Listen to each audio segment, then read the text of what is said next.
Alright, here's your challenge. I'm going to give you 3 sentences. And I want you to pause right now and figure out which one uses the phrasal verb correctly. Ready? First one. She turned down the job offer because the salary was too low. Second. He turned down the music so we could hear each other. Third.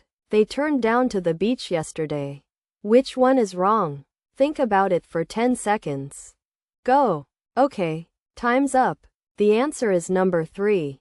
They turned down to the beach is grammatically broken. Here's why. Turn down is a separable phrasal verb that means to refuse or to reduce volume or intensity. But turn down doesn't work with to like that. You'd never say, turn down to somewhere. Here's the mind-bending part though. Phrasal verbs are hiding everywhere in English. And they follow patterns most textbooks never teach you. Native speakers don't memorize them. They understand the logic. This is the game changer. Phrasal verbs aren't random. The small words, we call them particles. They have consistent meanings. Down, for example, it usually means reduction, ending, or direction. Turn down equals reduce or refuse. Cut down equals reduce or fell a tree. Knock down equals hit to the ground or reduce price. See the pattern? Once you understand that down carries the idea of reduction or lowering, you can start predicting phrasal verbs you've never seen before. That's why native speakers understand new phrasal verbs instantly. Let me give you the decoder ring.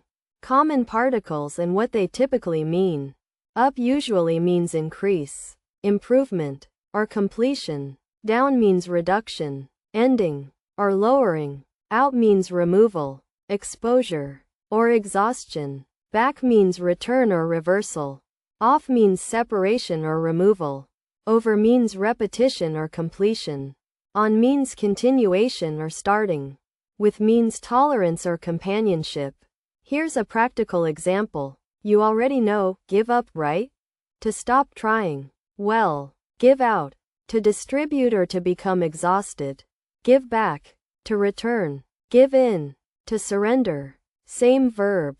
Different particles. Completely different meanings. But they all follow the logic. Here's something that'll blow your mind. Native speakers use phrasal verbs constantly. But they don't realize they're doing it. Studies show that about 10% of everyday English is phrasal verbs. That means in a normal 15-minute conversation, someone uses roughly 15 to 20 phrasal verbs without thinking. But here's the kicker. Formal writing actually avoids them.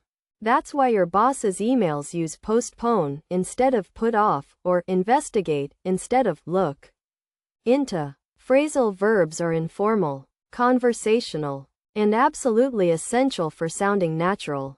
If you only use single-word verbs, you sound like a textbook. If you mix in phrasal verbs naturally, you sound like a real person.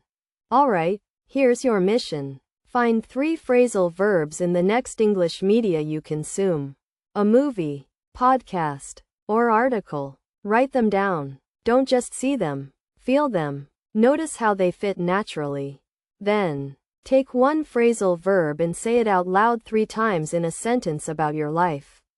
That's how they stick. Because here's the truth. You don't learn phrasal verbs by memorizing lists. You learn them by recognizing the pattern, seeing them in action, and then producing them yourself. That's real language learning, not textbook stuff. Real English.